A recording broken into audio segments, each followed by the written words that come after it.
मशरिक़ वस्ता में एक लंबी जंग चली।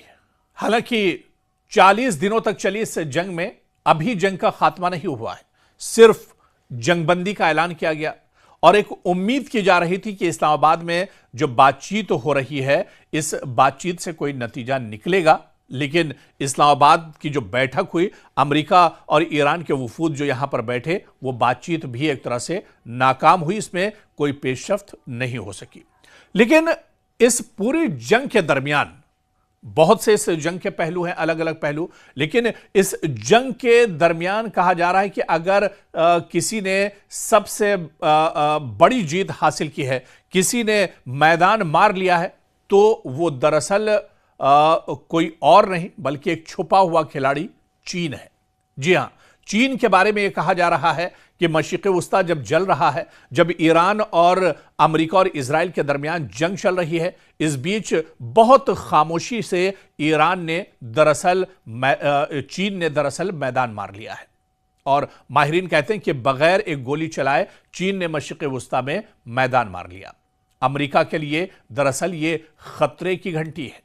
मशरिक़ वस्ता में जारी जंग की राख से जो तस्वीर उभर रही है, इसमें सबसे बड़ा फातेह कोई फौजी ताकत नहीं बल्कि चीन नजर आ रहा है।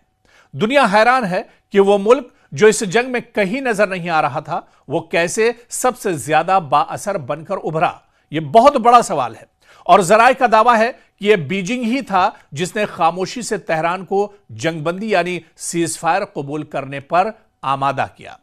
ना कोई बम गिरा, ना कोई फौजी दस्ता भेजा गया, महज ईरानी तेल के सबसे बड़े खरीदार की एक फोन कॉल ने तेहरान को पीछे हटने पर मजबूर कर दिया।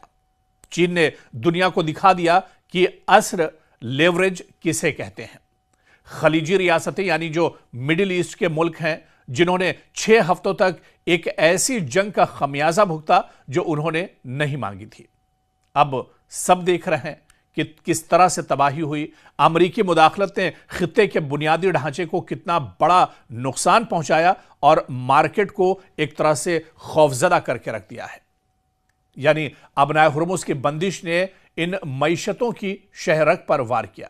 खलीजी ममालिक अब वाशिंगटन को खित्ते की वाहिद ताकत समझने की रिवायत तोड़ रहे हैं। यानी साल 2023 से साल 2026 तक आप देखिए कि बीजिंग का बढ़ता हुआ जो साया है, यानी चीन ने पहले साल 2023 में ईरान और सऊदी अरब के ताल्लुकात बहाल करवाए। उससे पहले कशीदगी एक तरह से थी ईरान और सऊदी अरब के ताल्लुकात में, लेकिन वो चीन ही था जिसने मशरिक़ वस्ता में पहल की और जो कट्टर हरीफ थे यानी सऊदी अरब और ईरान, उनका हाथ मिलवाया और उनके ताल्लुकात एक तरह से चीन ने बहाल कराए।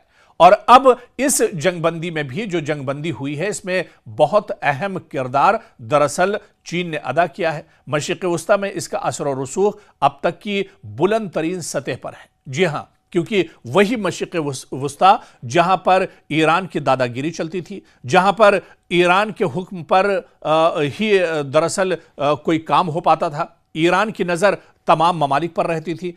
अब दरअसल यहां पर चीन भी अपना असर और रसूख बढ़ा रहा है।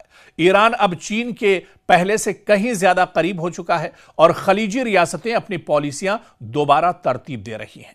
यानी बगैर जंग लड़े आलमी ताकत का उरूज एक तरह से साबित हो रहा है। चीन ने साबित कर दिया कि वो बगैर एक गोली चलाए भी सुपर पावर्स के खेल में सबको मात दे सकता है। जहां अमेरिका जंगों में उलझा हुआ है, वहीं चीन अपनी माशी और सिफारती ताकत से पूरे खित्ते का नक्शा बदल रहा है और दरअसल ये सबके सामने है। लेकिन इस पर हम आपकी राय भी जानना चाहते हैं।